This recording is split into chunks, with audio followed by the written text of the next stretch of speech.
क्या आप जानना चाहते हैं कि शादी की अहमियत क्या है?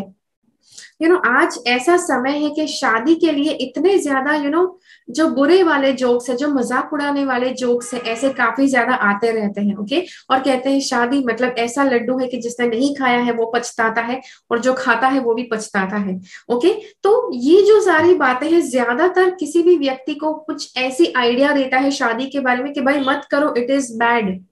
इतने ज्यादा लोगों ने मुझे बोला है कि नहीं नहीं, शादी इज वेरी बैड। तो इसीलिए ये वीडियो मैंने सोचा कि चलो भाई क्यों ना बनाए आपके लिए। और काफी ज्यादा महत्वपूर्ण रीजन है कि क्यों शादी करनी चाहिए। ओके, लेकिन कैसे करनी चाहिए वो यहाँ पर आपको बताया जाएगा। ओके। और एक बात मान लो कि जैसे यहाँ पर मैंने कुछ नेगेटिव पॉइंट्स में बताया है, वैसे जबरदस्ती है आपकी शादी हो गई है, देन डोंट वरी, बिकॉज कई बार यस, जोड़े जो होते हैं वो आकाश में लिखे जाते हैं। तो अगर जबरदस्ती भी शादी हुई है, फिर भी कहीं ना कहीं गॉड की मर्जी जरूर थी कि आप वहां पर जोड़े जाएं। Okay, so don't regret about this, उसके बारे में ज्यादा पश्चाताप मत कीजिए। तो यस, स्टे ट्यून्ड।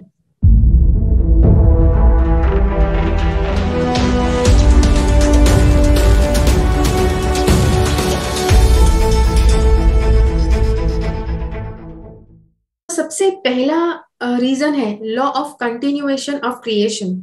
ओके। अब जितने भी लोग जन्म लेते हैं, उनके ऊपर सारे जो नियम है, सारे लॉज है, वो अप्लाई करते हैं। ओके। तो इस दुनिया के जितने सारे लॉज अप्लाई करते हैं, वो सारे लॉ हर एक व्यक्ति के ऊपर अप्लाई करते हैं। तो अगर ये आपने यस, तो अगर आप जन्मे हैं तो आपके ऊपर भी यह लॉ लगेगा। कौन सा लॉ है? Law of continuation of life.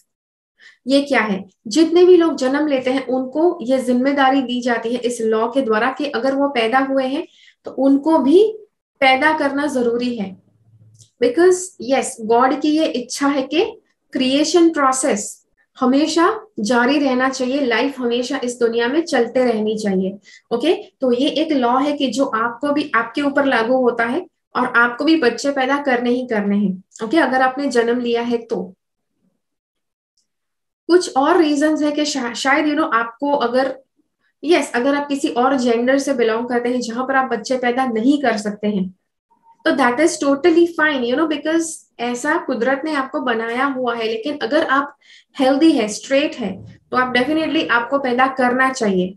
और बच्चा पैदा करने से आप ये लॉ से छूट जाते हैं। ओके, ये लॉ का जो भार है, उसका भार आपसे आपके ऊपर से छूट जाता है, जिसकी वजह से आपका जीवन आसान हो जाएगा। और जी हाँ, आप सोच रहे हैं मैं कहाँ से पढ़ रही हूँ, I am actually reading it from here. Okay. तो जी हाँ, marriage is for spiritual growth. शादियां होती है आध्यात्मिक ग्रोथ के लिए। यस, दो लोग जो साथ में आते हैं उनको आध्यात्मिक तौर पर ग्रो करना जरूरी है। ओके। तो जैसा ग्रोथ आपको चाहिए, बिल्कुल वैसा ग्रोथ आपके पार्टनर के अंदर दिया गया है। ओके, जैसा उनको चाहिए वैसे आपके अंदर दिया गया है। अ मैन और a woman all alone will not be able to grow. देखो, कोई पुरुष है या स्त्री अकेले है तो वो ग्रो नहीं कर पाएंगे। आप सिंगल रहना चाहते हैं जिंदगी भर, तो शायद आप उतना ज्यादा ग्रो नहीं कर पाएंगे, वैसा कि अगर आप रिलेशनशिप में रहना चाहते हैं तो। मान लो कि आप सिंगल रहना चाहते हैं, ब्रह्मचर्य का पालन करना चाहते हैं जीवन भर, तो उसके लिए अगर आप चाहते हैं कि आपका आध्यात्मिक ग्रोथ अटक ना जाए, उसके लिए आप कोई बहुत बहुत पावरफुल योगी के पास से दीक्षा ले सकते हैं। अपने स्पिरिचुअल ग्रोथ की तैयारी खुद अकेले कर सकते हैं। ओके, तो वहां पर आपके लिए चांसेस है कि उसका जो बुरा बुरा इफेक्ट है वो आपके ऊपर नहीं पड़ेगा। ओके।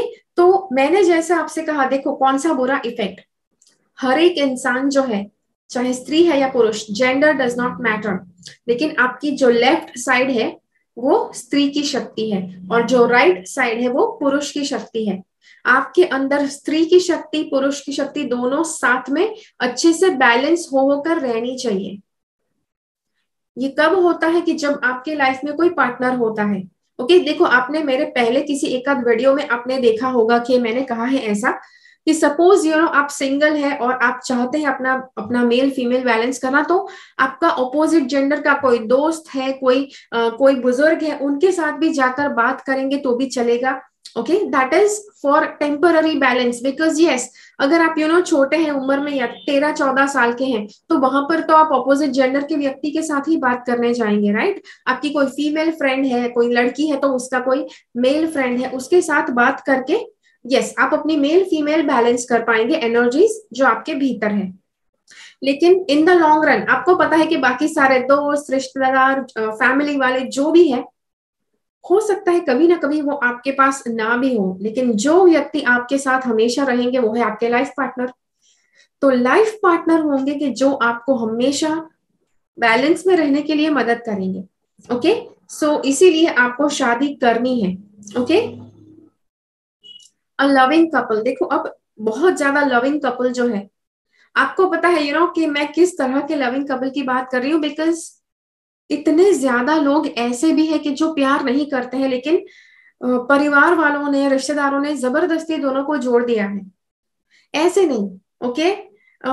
मान लो कि आपको ऐसे जोड़ दिया गया है और आपके पास और कोई चारा नहीं है, तो आप भले एक दूसरे से प्यार नहीं करते हैं, लेकिन दोस्त की तरह तो दोनों रह सकते हैं, राइट? बिकॉज यस, जैसे मैंने पहले कहा, अगर आपकी शादी हो ही गई है, कहीं ना कहीं उनकी मर्जी जरूर है आप दोनों को मिलाने के पीछे, तो उसके पीछे पॉजिटिव रीजन है, और इसीलिए दोनों साथ में यस एज फ्रेंड्स भी रह सकते हैं। ओके, लेकिन हम यहाँ पर बहुत ही लविंग कपल की बात कर रहे हैं, तो जो दो लोग एक दूसरे को बहुत ज्यादा प्रेम करते हैं, this is not just physical attraction. Okay, देखो लव होने वाला है तो वहां पर फिजिकल अट्रैक्शन भी होने ही वाला है, लेकिन पहले तो प्यार भी बहुत ज्यादा डीप होना चाहिए दोनों के लिए, एक एक दूसरे के मन में। और ये जो दोनों लोग हैं, जब ये दोनों शादी करते हैं, जब ये दोनों हर दिन ब दिन साथ में रहते हैं, तो ये एक तरह से पॉजिटिव वाइब्रेशंस क्रिएट कर सकते हैं। और यस, आपने सुना होगा कि राधा कृष्ण, राधा कृष्ण जब भी साथ में रास लीला करते थे, साथ में जब दोनों कृष्ण बांसुरी बजाते थे और राधा बाजू में, उनके बाजू में बैठे होते थे, तो जब ये वाला सीन होता था तो उनके दोनों के बीच में, उन दोनों के बीच में प्रेम इतना ज्यादा हुआ करता था कि उनके आसपास का जो सारा एरिया, यस, जितना एरिया में उनकी एनर्जी जाती थी, सब कुछ जैसे थम सा जाता था। ओके, सारे जानवर, जंगली जानवर, सब कुछ सब कुछ थम जैसा जाता था। Everybody used to become very pure and very loving. तो यस, सारा माहौल चेंज कर सकता है अगर बहुत ज्यादा प्यार करने वाले लोग मिलते हैं तो। ओके, लेकिन काफी ज्यादा ऐसा प्यार जो होता है यूजुअली दुनिया में लोग मिलने नहीं देते हैं, आज तक ऐसा हो रहा था। ओके, बिकॉज यस, अब के बाद बहुत ज्यादा चांसेस है कि जो स्ट्रॉन्ग स्ट्रॉन्ग वाला लव है दो लोगों के बीच में, ऐसी स्टोरीज ज्यादा बढ़ती जाएंगी। ओके, उसके बाद अगला है the kid will be extra ordinary.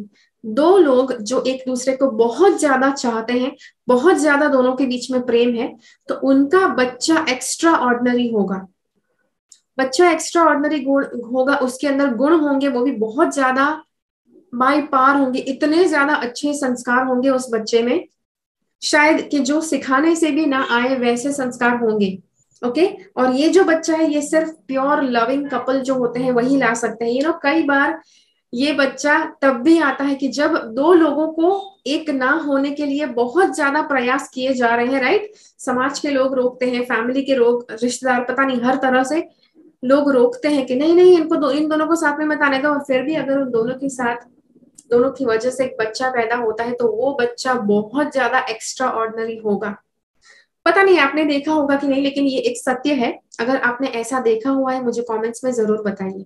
Okay, तो जी हाँ, these will bring extra ordinary. Yes, ऐसे जो बच्चे हैं वो दुनिया में कुछ अलग तरह के ही बदलाव लाएंगे।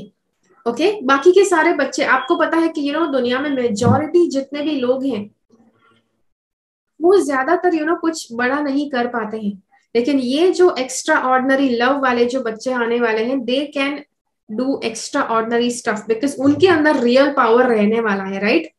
लव की वजह से बहुत ज्यादा पावर होता है कि जो दो लोगों का पावर मिलकर एक बच्चा क्रिएट हुआ है, that is extra ordinary. Okay, तो जी हाँ, तो ये था आपके लिए वीडियो। आशा करती हूँ आपको अच्छा लगा। मुझे कमेंट्स में जरूर बताइए। ओके, ये वीडियो आपको कैसा लगा, आपकी क्या राय है इसमें जो पॉइंट्स शेयर किए गए हैं उसके बारे में। मिलते हैं अगले वीडियो में फिर से, तब तक के लिए keep following the path of your soul's purpose because you are born for a reason. Thank you so much for watching. Bye bye. मेरी चैनल से सब्सक्राइब रहे, सब्सक्राइब बटन क्लिक करके और बेल आइकन को क्लिक कीजिए। उसके बाद जो ऑप्शन आपको मिलता है उसमें से ऑल नोटिफिकेशंस सिलेक्ट कीजिए ताकि हर एक वीडियो का नोटिफिकेशन आपको मिल पाए।